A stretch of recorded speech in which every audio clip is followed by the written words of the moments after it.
Blessed day everyone, God nudged you to click on this video because this is for you. Okay, today's sign is I was sitting on the sofa and just relaxing and then suddenly an itchy worm fell on my shirt and it crawled on my shirt. Of course it's itchy, so I was like I told my PA, remove this, remove this because it's of course itchy. And so I was wondering where it came from because I checked the windows, they were closed. I checked the screen on the windows, they were closed. So where did this came from? Like, what are the odds that it will fall on me? So I took it as a sign and spiritually an unexpected worm that is falling on me and crawling on my shirt. These are the key spiritual meanings. A call for transformation. Again, transformation, guys. We are being called for transformation. Worms and caterpillars represent the early crawling stages of metamorphosis. This can be a sign that a period of personal growth or major life shift is quietly underway beneath the surface. Oh my God, I have been waiting for this. Personal growth, it is quietly underway the surface. So guys, if you've been waiting for something to improve, to transform in your life, this is the message for you. An unresolved irritation because the contact felt itchy or bothersome. Actually, it was in my shirt, a bit itchy because I rubbed my elbow, my arm on my shirt accidentally. A little bit itchy, but not that much. It often mirrors a minor real-life annoyance, stressful situation, or nagging worry that is getting under your skin. Maybe you are undergoing that phase right now wherein something is getting under your skin. I am thinking if I have that. Yes, I do have that. I won't tell you the details. Getting under your skin and needs to be resolved. Yeah. Well, maybe it's about time that you resolve this if you have that in your life. Well, me, yeah, I already set my boundaries. I told them no already. This is not my priority right now. So, it felt bad, but it's not my problem anymore. I want my boundaries to be that hard. I don't want them always crossing my boundaries. So, this is the time for you to set your boundaries. So, you shouldn't always follow what others tell you, of course. Shedding old habits. Just as worms break down decaying material in nature to clear the way for new life. We have been waiting for this, guys. New life. We have been talking about the different signs have been about transformation and transition and guidance and all that, provision. Oh my God. This is the another sign to release the old emotional baggage or toxic habits. I told you already during the eclipse that if you have a bad habit, nobody can take it away but you. You must have that discipline and that perseverance to release the old, especially if it's habits, bad habits that's causing you your peace, your life. So you have to cut that. So guys, the color of the itchy worm is color brown. Of course, it has lots of hair in its body. Maybe you have seen an itchy worm like that. We have so many around. Maybe they are in season or something. I don't know why we keep seeing them in the garden. But I was amazed because our house, my house, is covered with screens. And also, of course, there's the window pane covering it, and they are all closed, and I don't know how it got in. So Anyway, the brown hairy creature you are talking about is likely a hairy caterpillar widely known in our country as a higad or iras. The hairs covering its body are actually defense mechanisms called urticating setae, bristles that can easily break off into your skin and release irritating toxins. Yeah.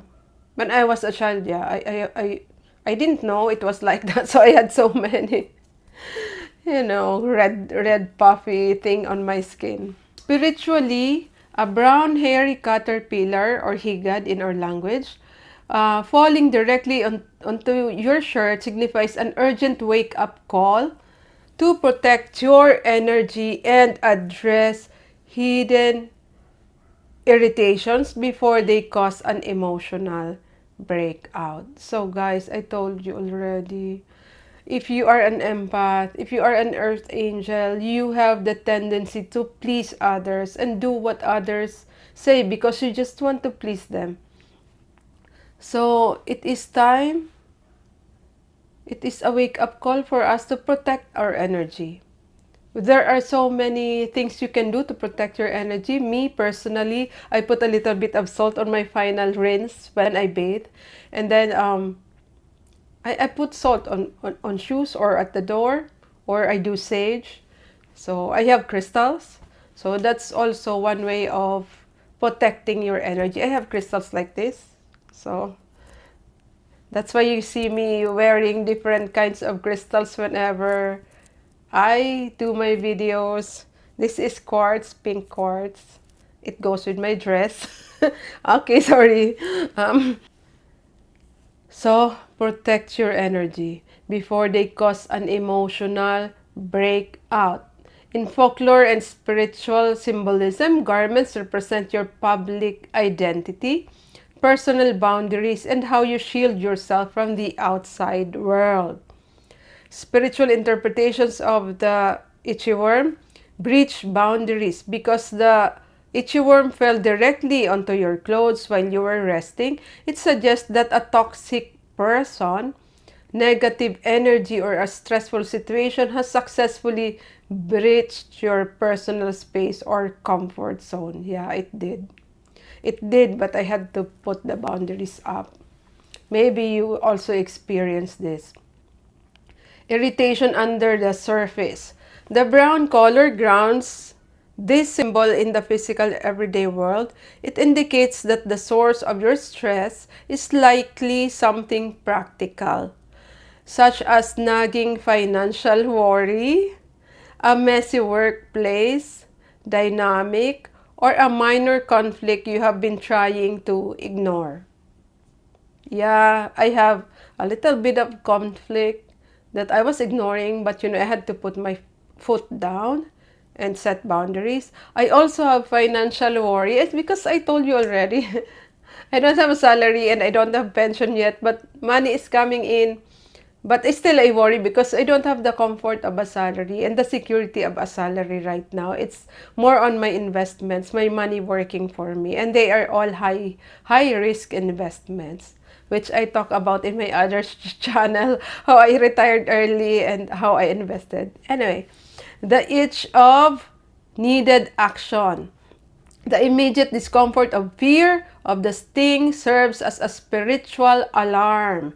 It means a situation in your waking life has become too toxic to overlook. You are being pushed to act and remove the discomfort rather than just letting it crawl all over you. So if you are in a very bad situation right now, set your boundaries. Sometimes you have to remove things in order for you to have the peaceful life that you want. Disguised transformation. Despite its painful defense mechanisms, every itchy worm is destined to become a butterfly or moth. Oh, really? Even the itchy ones?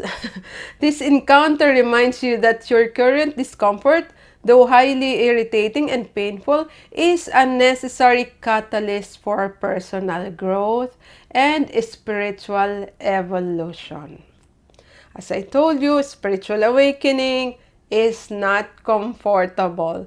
If you are undergoing this or you are about to undergo this, you have to prepare the vessel. You have to take care of yourself in all levels, mentally, emotionally, physically, spiritually. And all your manifestations about financial will also come. So guys, this is the meaning of the itchy worm falling on me. This is the message for you to set your boundaries, and then it's a wake-up call for you to protect your energy. Always protect your energy because they say that the five people that you surround yourself with, you become the sixth one. So be careful because energy is contagious, as I've been saying to you. So you have to learn to protect your energy. And then, of course, we have, if people breach your boundaries, you really have to set clear boundaries. And you really have to tell them, because if you don't tell them, you will just keep it in your heart, and then you will just suddenly explode. You will just get angry so suddenly because you've been keeping it. So you, at the very onset of things, before they get out of hand, you have to set your boundaries clearly. So yeah, so some things may be irritating you right now, but it will pass, and you have to be, you have to be clear about your boundaries and be clear about what you want and what you don't want. Okay. Of course, worms and like that, it is disguised transformation. As we all know, we're on the same page, that we are like caterpillars turning into a butterfly, and actually, you know, in that era in between. So maybe you can relate to this message. Anyway, always be strong, always pray for discernment, always pray for clarity, always pray for strength, that you may be able to set boundaries without hurting anyone, and without, of course, hurting yourself, so that you will not be hurt. It's very, if you have a husband or anybody near you who always crosses that boundary, you have to make it clear to them that, this is my boundary and you should not cross this. Let's respect each other's space. Okay, so guys, that's the meaning of the sign for today. God bless you with good health, wealth, and abundance in all areas of your life. Thank you for watching.